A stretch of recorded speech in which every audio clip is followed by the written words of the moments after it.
makikita ang... nature. Mount Palpalan is just 20 minutes away from the city proper, mga biyero. At 30 pesos lang ang pamasahe sa tricycle papunta rito. Pwede rin sumakay ng kabayo na naaarkila mula sa rotonda. O akitin nyo na lang by foot kung feeling fit kayo.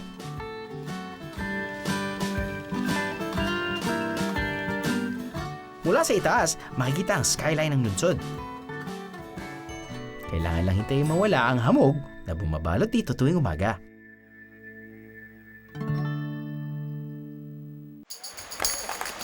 Next vlog entry, Falls. Samantala, ang Ditoray Falls sa barangay Ditoray ay 20 minutes away lang.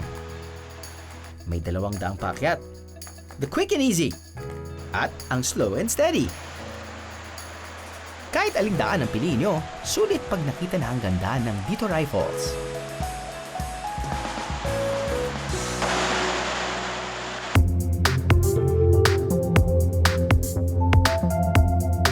Isang developed falls naman ang Manga Falls.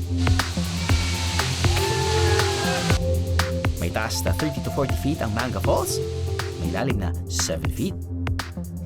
Kung papansinin maigi, man-made na ang ilang bahagi nito. 2011 nang i-develop ito ng Pagadian Water District na siyang bumili sa property. Pero no worries, dahil libre ang papunta dito.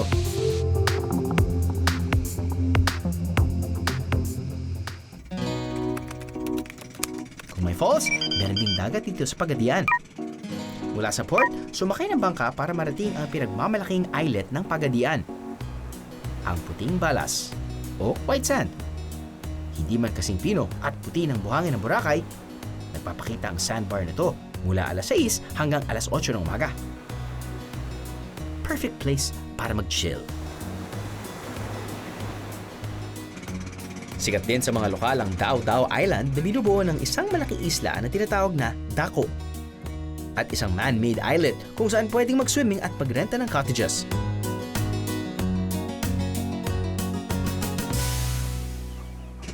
I am the meeting is a biyahe. God! All you gotta do is just subscribe to the YouTube channel of GMA Public Affairs and you can just watch all the Behind the Drew episodes all day, forever in your life. Let's go! Yeehaw!